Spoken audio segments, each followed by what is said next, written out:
الفتح نام پہلی ہی آیت کے الفاظ انا فتحنا لک فتحا مبینا سے ماخوذ ہے۔ یہ محض اس سورہ کا نام ہی نہیں ہے بلکہ مضمون کے لحاظ سے بھی اس کا عنوان ہے، کیونکہ اس میں اس فتح عظیم پر کلام کیا گیا ہے جو صلح حدیبیہ کی شکل میں اللہ تعالیٰ نے نبی صلی اللہ علیہ وسلم اور مسلمانوں کو عطا فرمائی تھی۔ زمانہ نزول، روایات اس پر متفق ہیں کہ اس کا نزول ذیقعد 6 ہجری میں اس وقت ہوا تھا جب آپ کفار مکہ سے صلح حدیبیہ کا معاہدہ کرنے کے بعد مدینہ منورہ کی طرف واپس تشریف لے جا رہے تھے۔ تاریخی پس منظر،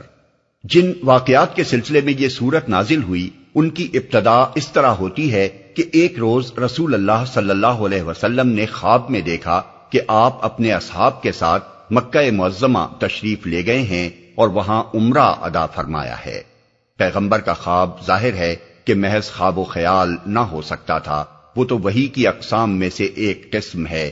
اور آگے چل کر آیت 27 میں اللہ تعالیٰ نے خود توثیق کر دی ہے کہ یہ خواب ہم نے اپنے رسول کو دکھایا تھا، اس لیے در حقیقت یہ نرا خواب نہ تھا بلکہ ایک الہی اشارہ تھا جس کی پیروی کرنا حضور کے لیے ضروری تھا۔ بظاہر اسباب اس ہدایت پر عمل کرنے کی کوئی صورت ممکن نظر نہ آتی تھی۔ کفار قریش نے 6 سال سے مسلمانوں کے لیے بیت اللہ کا راستہ بند کر رکھا تھا، اور اس پوری مدت میں کسی مسلمان کو انہوں نے حج اور عمرے تک کے لیے حدود حرم کے قریب نہ پھٹکنے دیا تھا۔ اب آخر یہ کیسے توقع کی جا سکتی تھی کہ وہ رسول اللہ صلی اللہ علیہ وسلم کو صحابہ کی ایک جمعیت کے ساتھ مکے میں داخل ہونے دیں گے؟ عمرے کا احرام باندھ کر جنگی ساز و سامان ساتھ لیے ہوئے نکلنا گویا خود لڑائی کو دعوت دینا تھا، اور غیر مسلح جانے کے معنی اپنے اور اپنے ساتھیوں کی جان خطرے میں ڈالنے کے تھے۔ ان حالات میں کوئی شخص یہ نہ سمجھ سکتا تھا کہ اللہ تعالیٰ کے اس اشارے پر عمل کیا جائے تو کیسے،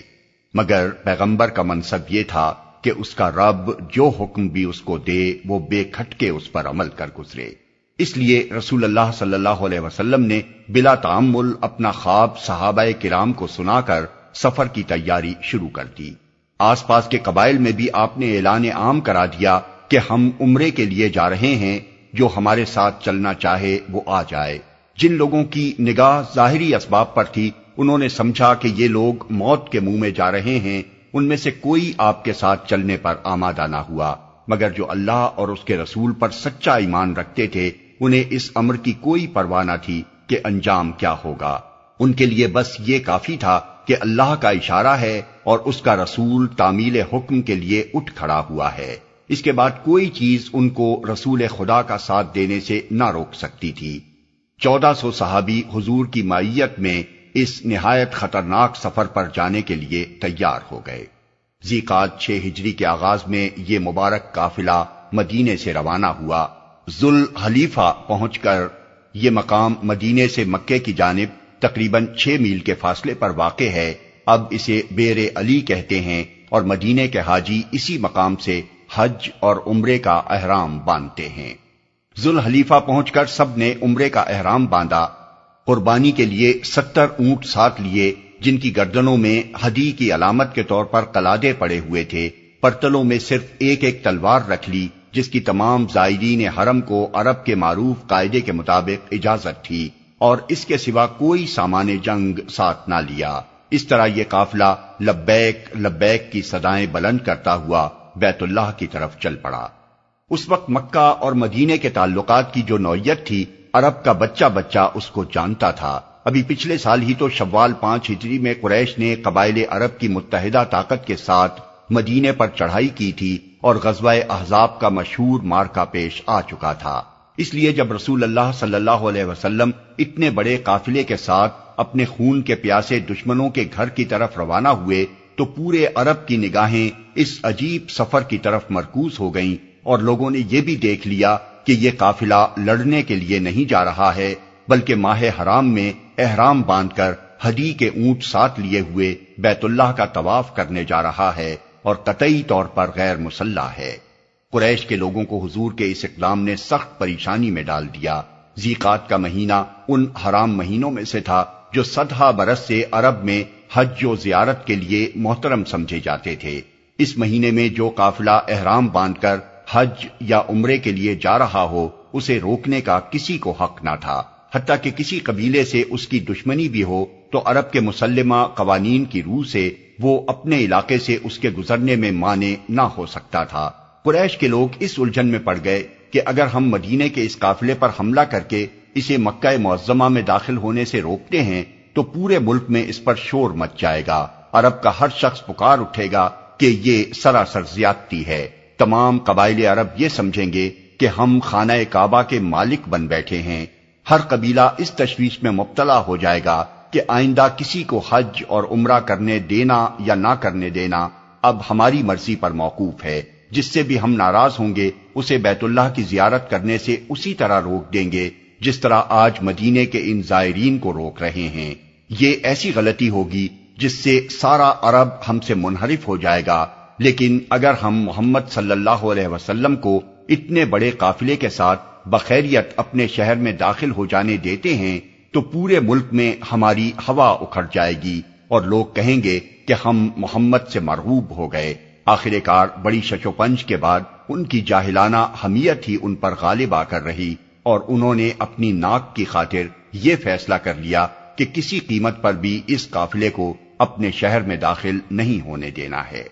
رسول اللہ صلی اللہ علیہ وسلم نے بنی کعب کے ایک شخص کو مخبر کی حیثیت سے آگے بھیج رکھا تھا تاکہ وہ قریش کے ارادوں اور ان کی نقل و حرکت سے آپ کو بروقت مطلع کرتا رہے۔ جب آپ عصفان پہنچے، یہ مقام مدینے سے مکے کے راستے پر مکے سے تقریباً 2 دن کی مسافت پر واقع ہے، یعنی اونٹ کی سواری پر یہاں سے مکہ پہنچنے میں 2 دن لگتے ہیں۔ جب آپ عصفان پہنچے تو اس نے آ کر آپ کو اطلاع دی کہ قریش کے لوگ پوری تیاری کے ساتھ مکے سے باہر عصفان کے راستے پر ایک مقام ذی طوا پر پہنچ گئے ہیں، اور خالد بن ولید کو انہوں نے 200 سواروں کے ساتھ عصفان سے 8 میل کے فاصلے پر مکہ کی جانب قراء الغمیم کی طرف آگے بھیج دیا ہے تاکہ وہ آپ کا راستہ روکیں۔ قریش کی چال یہ تھی کہ کسی نہ کسی طرح آن حضرت کے ساتھیوں سے چھیڑ چھاڑ کر کے ان کو اشتعال دلائیں، اور پھر اگر لڑائی ہو جائے تو پورے ملک میں یہ مشہور کر دیں کہ یہ لوگ دراصل آئے تھے لڑنے کے لیے، مگر بہانہ انہوں نے عمرے کا کیا تھا اور احرام محض دھوکہ دینے کے لیے باندھ رکھا تھا۔ رسول اللہ صلی اللہ علیہ وسلم نے یہ اطلاع پاتے ہی فوراً راستہ بدل دیا اور ایک نہایت دشوار گزار راستے سے سخت مشقت اٹھا کر حدیبیہ کے مقام پر پہنچ گئے جو عین حرم کی سرحد پر واقع تھا۔ یہ مقام جدے سے مکہ جانے والی سڑک پر ٹھیک اس جگہ واقع ہے جہاں سے حدود حرم شروع ہوتی ہیں۔ اب اسے شمیسی کہتے ہیں۔ مکہ سے اس کا فاصلہ تقریباً 13 میل ہے۔ یہاں بنی خزاعہ کا سردار بدیل بن ورقہ اپنے قبیلے کے چند آدمیوں کے ساتھ آپ کے پاس آیا اور اس نے پوچھا کہ آپ کس غرض کے لیے آئے ہیں؟ آپ نے فرمایا ہم کسی سے لڑنے نہیں آئے، صرف بیت اللہ کی زیارت اور اس کا طواف ہمارے پیش نظر ہے۔ یہی بات ان لوگوں نے جا کر قریش کے سرداروں کو بتا دی اور ان کو مشورہ دیا کہ وہ ان زائرین حرم کا راستہ نہ روکیں، مگر وہ اپنی ضد پر اڑے رہے اور انہوں نے احابیش کے سردار خلیس بن علقمہ کو حضور کے پاس بھیجا تاکہ وہ آپ کو واپس جانے پر آمادہ کرے۔ یہ اطراف مکہ میں رہنے والے چند قبائل کا مجموعہ تھا جس سے قریش کے حلیفانہ تعلقات تھے۔ سرداران قریش کا مقصد یہ تھا کہ جب محمد صلی اللہ علیہ وسلم اس کی بات نہ مانیں گے تو وہ ان سے ناراض ہو کر پلٹے گا اور پھر احابیش کی پوری طاقت ہمارے ساتھ ہوگی۔ مگر جب اس نے آ کر اپنی آنکھوں سے دیکھ لیا کہ سارا قافلہ احرام بند ہے، ہدی کے اونٹ سامنے کھڑے ہیں جن کی گردنوں میں قلادے پڑے ہوئے ہیں، اور یہ لوگ لڑنے کے لیے نہیں بلکہ بیت اللہ کا طواف کرنے کے لیے آئے ہیں، تو وہ حضور سے کوئی بات کیے بغیر مکہ کی طرف پلٹ گیا اور اس نے جا کر قریش کے سرداروں سے صاف صاف کہہ دیا کہ یہ لوگ بیت اللہ کی عظمت مان کر اس کی زیارت کے لیے آئے ہیں۔ اگر تم ان کو روکو گے تو احابیش اس کام میں تمہارا ساتھ ہرگز نہ دیں گے۔ ہم تمہارے حلیف اس لیے نہیں بنے ہیں کہ تم حرمتوں کو پامال کرو اور ہم اس میں تمہاری حمایت کریں۔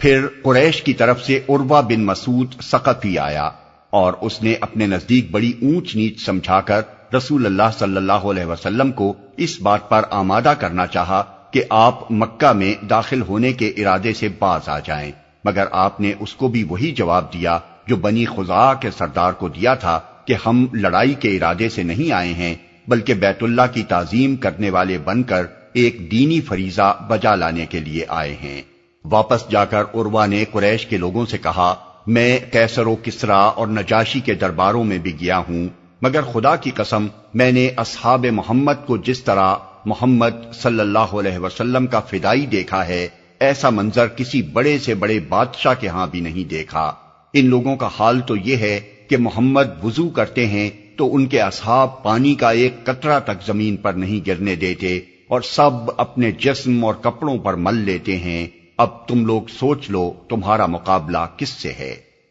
اس دوران میں جبکہ ایلچیوں کی آمد و رفت اور گفت و شنید کا یہ سلسلہ جاری تھا، قریش کے لوگ بار بار یہ کوشش کرتے رہے کہ چپکے سے حضور کے کیمپ پر چھاپے مار کر صحابہ کو اشتعال دلائیں اور کسی نہ کسی طرح ان سے کوئی ایسا اقدام کرا لیں جس سے لڑائی کا بہانہ ہاتھ آ جائے، مگر ہر مرتبہ صحابہ کے زبر و ضبط اور حضور کی حکمت و فراست نے ان کی ساری تدبیروں کو ناکام کر دیا۔ ایک دفعہ ان کے 40-50 آدمی رات کے وقت آئے اور مسلمانوں کے پڑاؤ پر پتھراؤ اور تیر برسانے لگے۔ صحابہ نے ان سب کو گرفتار کر کے حضور کے سامنے پیش کر دیا، مگر آپ نے ان سب کو چھوڑ دیا۔ ایک اور موقع پر تنعیم کی طرف سے، یہ مکہ کے قریب حدود حرم سے باہر ایک مقام ہے، مکہ کے لوگ بالعموم عمرہ کرنے کی خاطر اسی مقام پر جا کر احرام باندھتے ہیں اور پھر واپس آ کر عمرہ ادا کرتے ہیں۔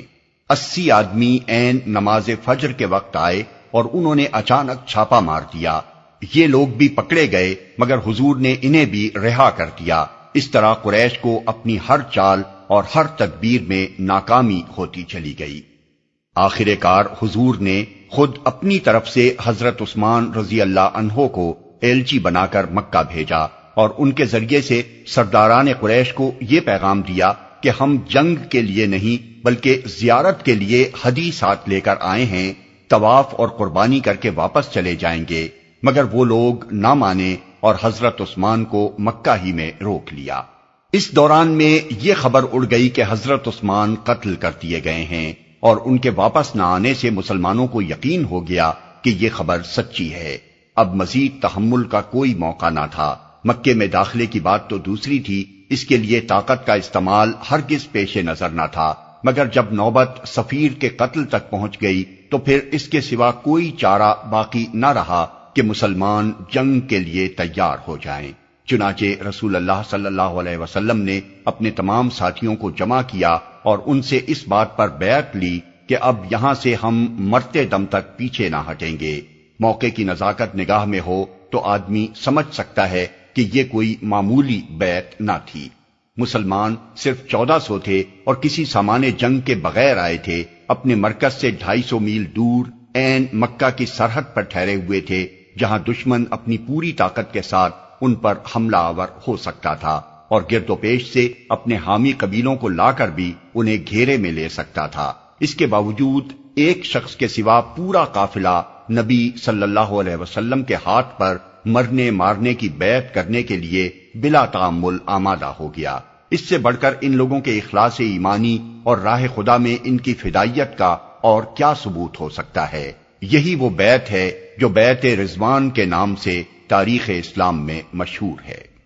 بعد میں معلوم ہوا کہ حضرت عثمان کے قتل کی خبر غلط تھی۔ حضرت عثمان خود بھی واپس آ گئے اور قریش کی طرف سے سہیل بن عمرو کی قیادت میں ایک وفد بھی صلح کی بات چیت کرنے کے لیے حضور کے کیمپ میں پہنچ گیا۔ اب قریش اپنی اس ضد سے ہٹ گئے تھے کہ وہ حضور کو اور آپ کے ساتھیوں کو سرے سے مکے میں داخل ہی نہ ہونے دیں گے۔ البتہ اپنی ناک بچانے کے لیے ان کو صرف یہ اصرار تھا کہ آپ اس سال واپس چلے جائیں، آئندہ سال آپ عمرے کے لیے آ سکتے ہیں۔ طویل گفت و شنید کے بعد جن شرائط پر صلح نامہ لکھا گیا وہ یہ تھیں: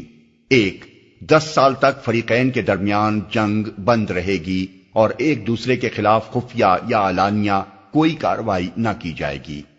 2. اس دوران میں قریش کا جو شخص اپنے ولی کی اجازت کے بغیر بھاگ کر محمد صلی اللہ علیہ وسلم کے پاس جائے گا اسے آپ واپس کر دیں گے، اور آپ کے ساتھیوں میں سے جو شخص قریش کے پاس چلا جائے گا اسے وہ واپس نہ کریں گے۔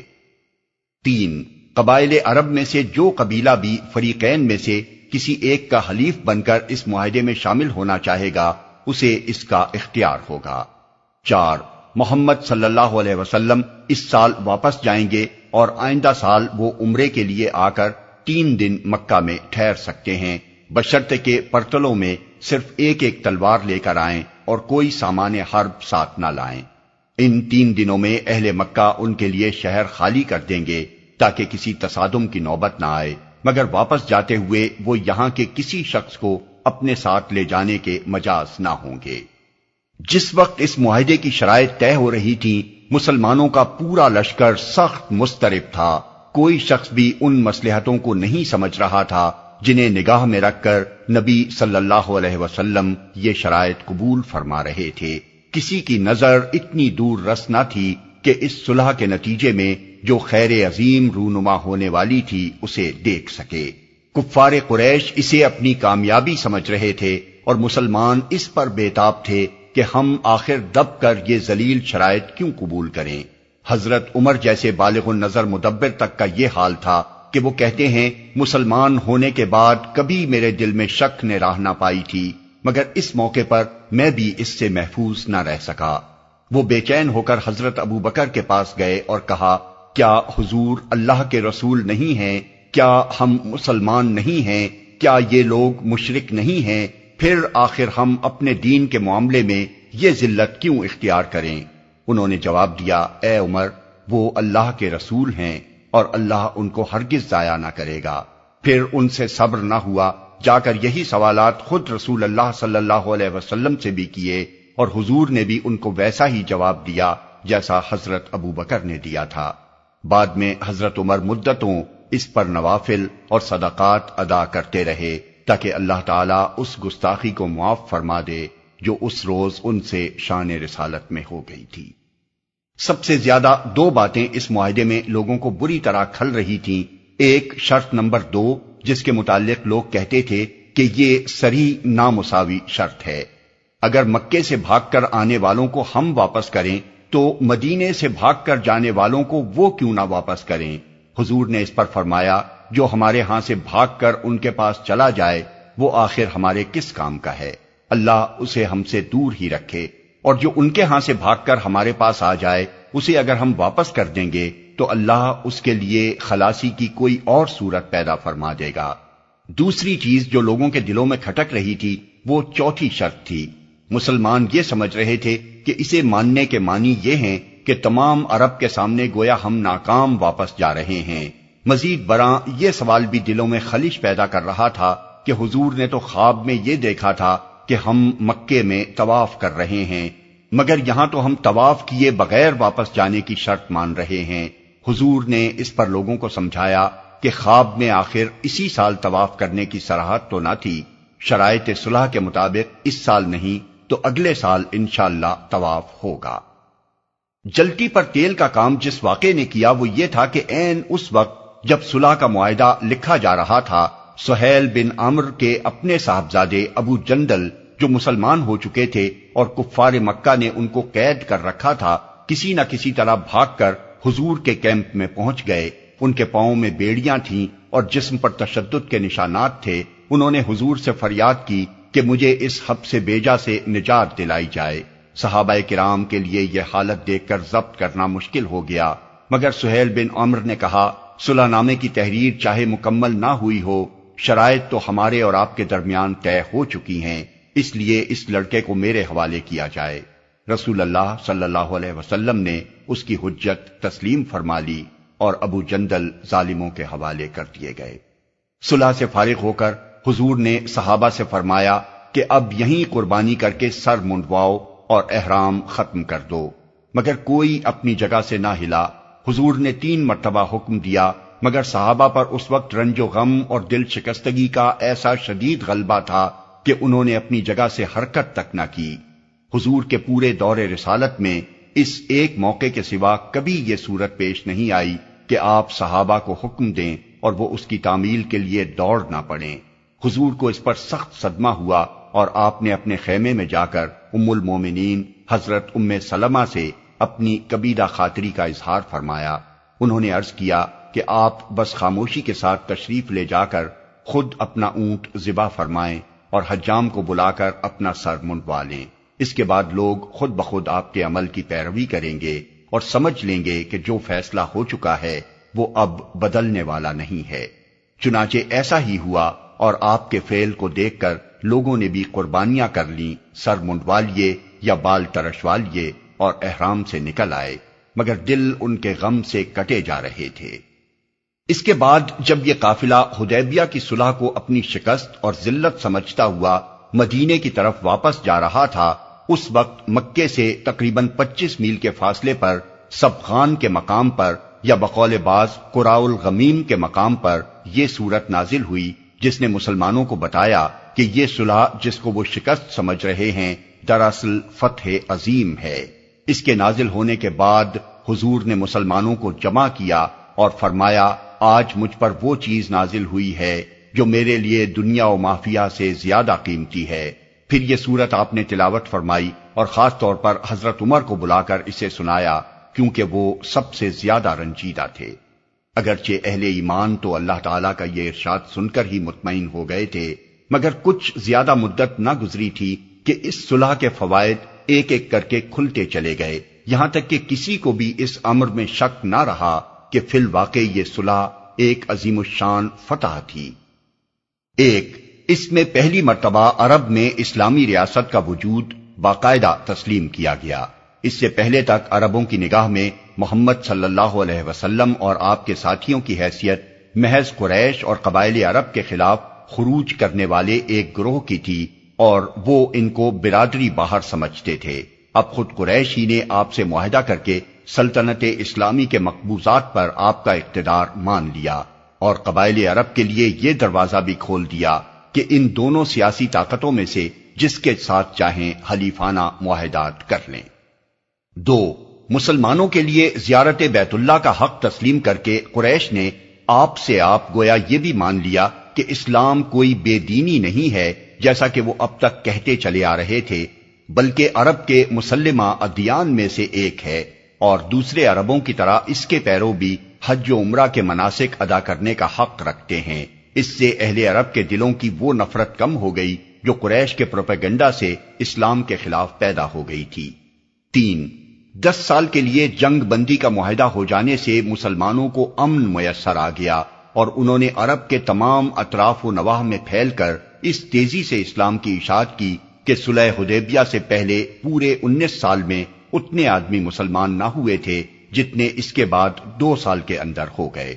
یہ اسی صلح کی برکت تھی کہ یا تو وہ وقت تھا جب حدیبیہ کے موقع پر حضور کے ساتھ صرف 1400 آدمی آئے تھے، یا 2 ہی سال کے بعد جب قریش کی عہد شکنی کے نتیجے میں حضور نے مکہ پر چڑھائی کی تو 10,000 کا لشکر آپ کے ہم رکاب تھا۔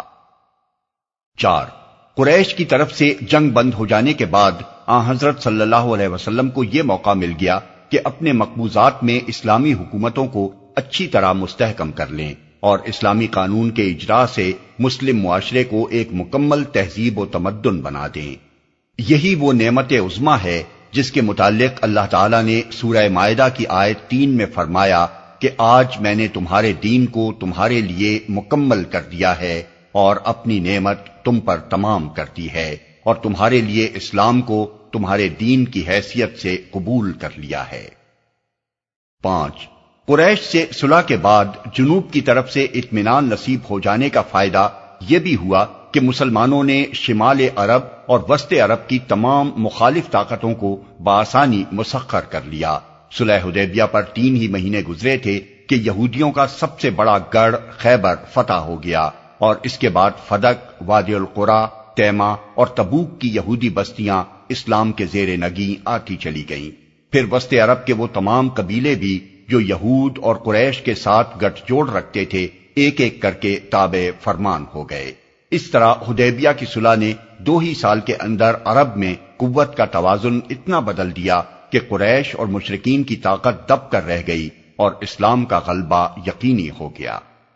یہ تھیں وہ برکات جو مسلمانوں کو اس صلح سے حاصل ہوئیں جسے وہ اپنی ناکامی اور قریش اپنی کامیابی سمجھ رہے تھے۔ سب سے زیادہ جو چیز اس صلح میں مسلمانوں کو ناگوار ہوئی تھی اور جسے قریش نے اپنی جیت سمجھا تھا وہ یہ تھی کہ مکہ سے بھاگ کر مدینہ جانے والوں کو واپس کر دیا جائے گا اور مدینہ سے بھاگ کر مکہ جانے والوں کو واپس نہ کیا جائے گا، مگر تھوڑی ہی مدت گزری تھی کہ یہ معاملہ بھی قریش پر الٹا پڑا اور تجربے نے بتا دیا کہ نبی صلی اللہ علیہ وسلم کی نگاہ دور رس نے اس کے کن نتائج کو دیکھ کر یہ شرط قبول کی تھی۔ صلح کے کچھ دنوں بعد مکہ سے ایک مسلمان ابو بصیر قریش کی قید سے بھاگ نکلے اور مدینہ پہنچے۔ قریش نے ان کی واپسی کا مطالبہ کیا اور حضور نے معاہدے کے مطابق انہیں ان لوگوں کے حوالے کر دیا جو ان کی گرفتاری کے لیے مکے سے بھیجے گئے تھے، مگر مکہ جاتے ہوئے راستے میں وہ پھر ان کی گرفت سے بچ نکلے اور ساحل بحر احمر کے اس راستے پر جا بیٹھے جس سے قریش کے تجارتی قافلے گزرتے تھے۔ اس کے بعد جس مسلمان کو بھی قریش کی قید سے بھاگ نکلنے کا موقع ملتا وہ مدینہ جانے کی بجائے ابو بصیر کے ٹھکانے پر پہنچ جاتا، یہاں تک کہ 70 آدمی وہاں جمع ہو گئے اور انہوں نے قریش کے قافلوں پر چھاپے مار مار کر ان کا ناطقہ تنگ کر دیا۔ آخر کار قریش نے خود رسول اللہ صلی اللہ علیہ وسلم سے درخواست کی کہ ان لوگوں کو مدینے بلا لیں اور حدیبیہ کے معاہدے کی وہ شرط آپ سے آپ ساقط ہو گئی۔ یہ تاریخی پس منظر نگاہ میں رکھ کر اس سورہ کو پڑھا جائے تو اسے اچھی طرح سمجھا جا سکتا ہے۔